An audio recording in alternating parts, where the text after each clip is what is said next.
নমস্কার বন্ধুরা, welcome to লক্ষ্মীর পঞ্চব্যঞ্জন। লক্ষ্মীর পঞ্চব্যঞ্জনে আপনাদের সবাইকে স্বাগত। আশা করি আপনারা সবাই ভালো আছেন। আজকে আমি আপনাদের শীতকালীন মজাদার রেসিপি দেখাবো, দুধে ভিজানো সাঁচের পিঠে বা দুধ চিতই। চলুন তাহলে দেখে নিন কিভাবে আমি রেসিপিটি তৈরি করি। এখানে আমার কিছুটা সিদ্ধ চাল বাটা ছিল। আমি বেশিরভাগ চিতই পিঠে সিদ্ধ চাল দিয়ে করি। সিদ্ধ চালের চিতই পিঠে খেতে খুব টেস্ট হয়। কিছুটা বাটা আমি করে নিয়েছি, আর কিছুটা আমার ঘরে গুঁড়ো ছিল সিদ্ধ চালেরই, সেই গুঁড়ো আমি দিয়ে দিচ্ছি। এবার এখানে আমি অল্প গরম জল দেবো। গরম জল করে নিয়েছি, উষ্ণ গরম জল। আমি গরম জল দিয়ে রাখবো। সামান্য গরম জল দিয়ে আমি নেড়ে নিলাম। আরেক কাপ দেবো এখানে আমি। সামান্য লবণ দিচ্ছি। আমি এখানে আবার সামান্য গরম জল দিয়ে দিলাম।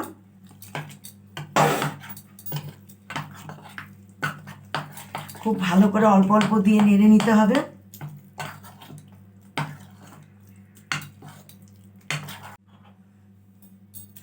আরও এতটা ছিল, সবটাই আমি দিয়ে দিলাম চালের গুঁড়ো।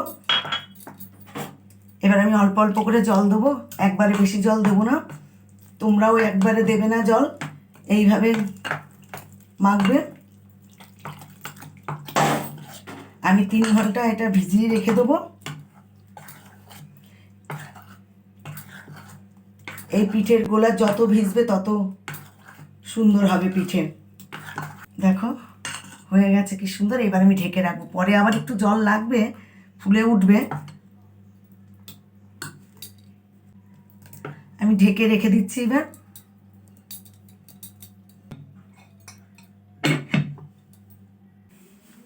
আমি এখানে 1 লিটার দুধ গরম করতে বসিয়ে দিলাম।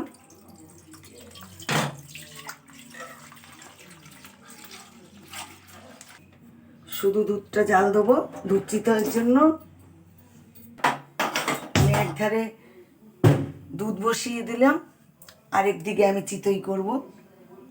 আমি দেখো 3 ঘন্টা বাদে আমি খুললাম।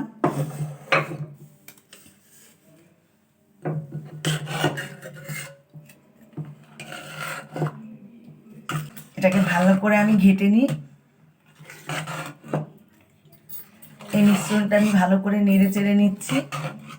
দেখো তোমরা, আর একটু সামান্য জল লাগবে। বলেছিলাম না যে একটু ফুলবে, একটু ভিজিয়ে রাখলে খুব সুন্দর হয়। দেখো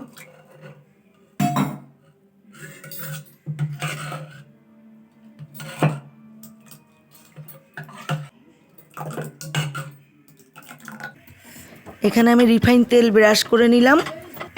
এখানে আমি চালের ব্যাটারটা আমি সব সাঁচের মধ্যে দিয়ে দিলাম এক এক করে। এবার আমি ঢেকে দিলাম। তারপরে আমি পাশে দুধ বসিয়ে দিলাম। 1 লিটার দুধ বসিয়ে দিয়েছি।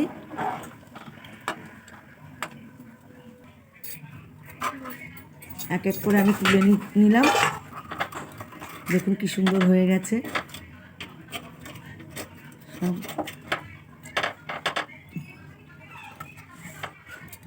এই যে একটা তুলে দেখালাম, দেখুন কি সুন্দর হয়েছে। এবার আমি উষ্ণ দুধে আমি গুড় ভিজিয়ে রাখছি। অনেক সময় হয় কি গরম দুধে দিলে দুধ কেটে যায়, তার জন্য আমি উষ্ণ গরম দুধে আমি গুড় ভিজিয়ে রাখছি।